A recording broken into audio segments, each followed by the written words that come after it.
Guys, ano tayo, maglakad-lakad tayo dito sa may Bella Vista 1 or mag-stroll around tayo. Actually, parang, di ba, alam niyo naman kung subscriber ka ng channel ko, di ba, nakatira ako malapit sa Bella Vista, same barangay, Barangay San Vicente. Napapansin ko talaga kasi madalas ang update ko dito eh. So parang ano na siya, you can say more than 80% na yung natayo. Kasi talagang mamaya may kita nyo. So ito for example, papakita ng Block 88 to, di ba? So dito sa side na to, di ba ang dami ng mga nakatayo. Tapos dito rin guys,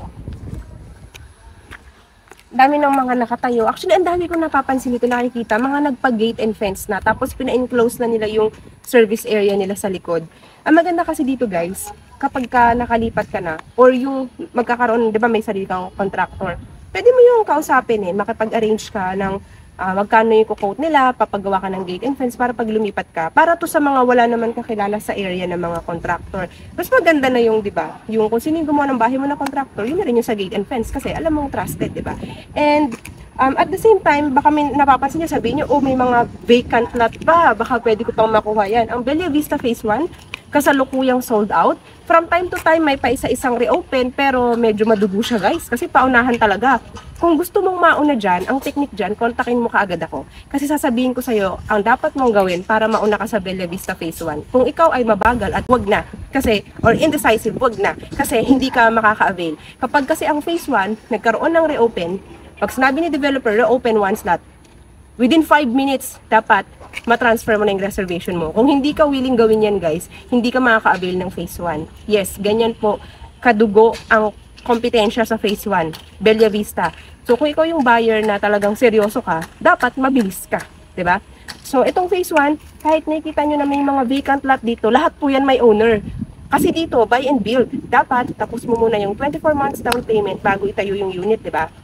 So, ibig sabihin lang nun, itong mga to, may hinihintay lang yan. Pwedeng patapos na yung down payment nila, itatayo na yung unit. Or, kasi diba after 3 months, kailangan ma-assign yun ng assigned contractor eh. So, or naghihintay lang ng assigned contractor for that specific lot para itayo yung unit. So, yun yun. Hindi ibig sabihin may nakita kayong bakanting lote, may available pa sa Bella Vista Phase 1. Wala po.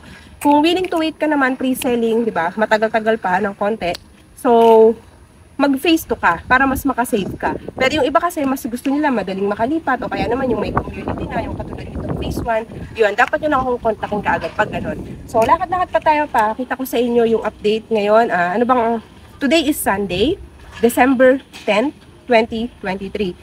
You only have like 20 days to actually avail yung aking December promo dito sa Dolmar Bella Vista. Siyempre, dahil wala nang Phase 1, sa Phase 2, di ba?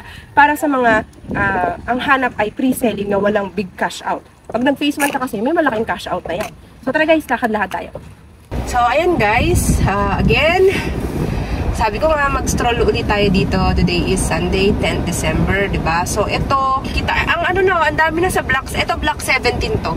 So, yun, nasa harap natin yung block 17. So, hanggang doon, kita nyo yan doon, yan. Block 17, oh, sinong naka-avail sa Block 17? Dami nang nakatayo dito ah. Tsaka ongoing ah. Diba? Yan, Block 17.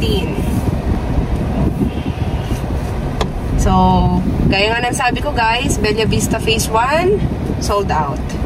Pero, pag nagka-reopen, dapat paunahan at mabilis. Bawal sa mabagal. Yan, oh. Ito yung mga tinatawag nating, ito guys, pagka yung itatayo dito, yan yung perimeter fence, di ba? So, yan yung mga sa pwesto ng mapa na along perimeter. Wala na ka ng katalikuran, naka-perimeter fence. Tapos dito, dami nang nakalipat sa Phase 1. Parang, yun nga, like what I said, parang 80% na siya. Ito nga, party pa rin to ng Block 17. Yan, Block 17 yan, nakikita nyo na yan, which is sa gitna. And then, ito ay Block 34. Ito tinuturo ng kamay ko na yan, Block 34 yan pag ganun. Diyan nakahilera sa Block 34 na yan, di ba? Yung ating model units kung saan kapag ikaw ay nagpa-tripping sa akin, gusto mong makita yung model unit, may gate and fence yung model para lang sa model. Pero again, ang turnover niya, syempre walang gate and fence. Kung na magpapag-gate and fence, bahay at lupa siya. Tapos yung bahay complete finish. Pag ginagawa siya, ganyan na itsura niya guys. So, yan, katulad yan, ongoing construction, pwede mo siyang bisitahin para makita ang iyong future home, di ba? Kahit ang kunin mo dito ay Bella Vista Phase 2 at ang Bella Vista Phase 2 ay paumpisa pa lang ang land development, LOI or pre-selling, ay pareho naman yung bahay. Wala naman pinagkaiba. As in, ang model unit ng Phase 1 at Phase 2 ay parehong-pareho. Yan. So, dito guys, nakakita kayo, yan. Nakita niyo yung malapit na tayo sa bandang model unit.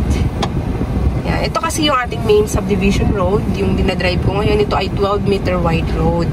Kaya siya malawak. Ang ating inner roads na regular ay 8-meter wide, which is still bigger than the usual road sa ibang subdivision na 6.5 meter lang. So, ayan siya guys. Ito yung may gate and fence. Nakikita niya may gate and fence. Then yung model unit. Diyan ko kayo dadalhin pag titignan natin yung interior ng bahay natin. Ganyan siya. Tapos, kalibot pa tayo ng konti dito guys. Ito yun naman yung block 4. Ito, block 4 yan. Yan, tinuturo ko na yan. Yan, block 4 yan. Block 4 yung hilayang yan na malapit sa entrance gate.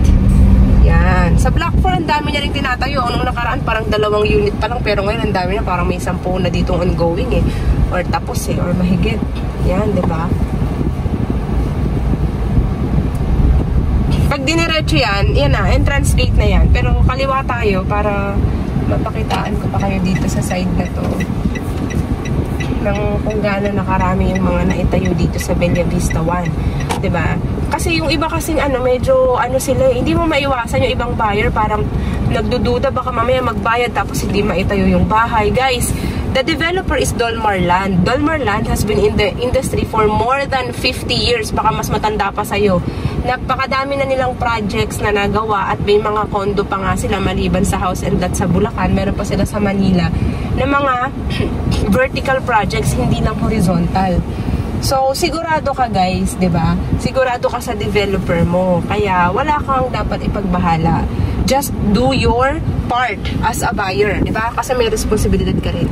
So, this is block 2. Itong tinuturo ko na to. So, iyan yung block 2 na yan, 'di ba? May nakatayong Beatrice. Again, ayan tinatawag natin na kapag halimbawa sa phase 2 ka tumingin, sa phase 2 yung kukunin mo, yung mas pre-selling. At least kahit papaano, nakikita mo na yung may idea ka na kasi nga meron na tayong phase 1 eh. So pagka ang pinili mo sa mapa ng phase 2, for example, ay along perimeter fence, yan yung natawag nating perimeter fence, diba? Perimeter fence, yan. So ang kabilang part mo is na yun, puno, nature, or palayan or whatever, basta ganun siya, 'di ba? At least peaceful yung kabilang part, 'di ba?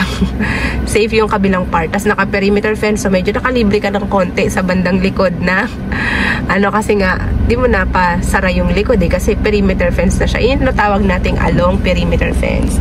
Ito yung tinatawag nating mga inner blocks, 'di ba? So, yun ang yan, 'di ba? So, ang dami na talagang nakatayo dito. So, this is just a quick update for the community and unit construction here sa Bella Vista Phase 1. Habol na kayo sa Bella Vista Phase 2 na kahit mag-start pa lang ang land development ay more than 50 to 60% na sigurong sold out. 'Di ba?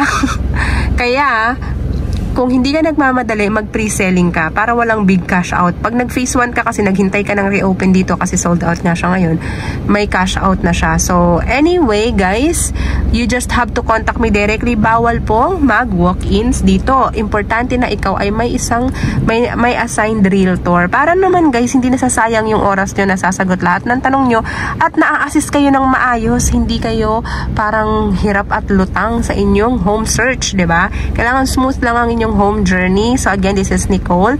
Don't forget to hit like and subscribe to my YouTube channel. I have my website, www.nicoleshane.com. And syempre, para sa schedule ng tripping, please lang, wag naman sana same day dahil napaka-busy ko po. Pero assist ko kayo. Kaya dapat at least a day before magpa-schedule kayo sa akin. May Viber, WhatsApp number. Chat nyo muna ako or tawagan. Pag di ko nasagot, mag-chat ka lang. Okay? 0917-114-2422. Pag nag-reserve ka within the month of December bago matapos, ma-avail mo ang promo ko. Okay? So, see you all guys. Thank you and have a nice day.